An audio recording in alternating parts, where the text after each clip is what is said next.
Assalamualaikum warahmatullahi wabarakatuh.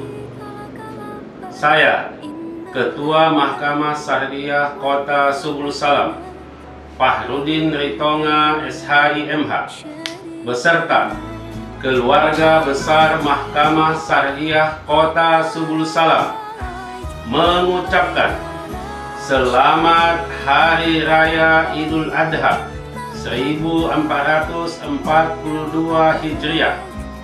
Dengan berkurban, kita tingkatkan ketakwaan kepada Allah Subhanahu wa Ta'ala. Wassalamualaikum warahmatullahi wabarakatuh.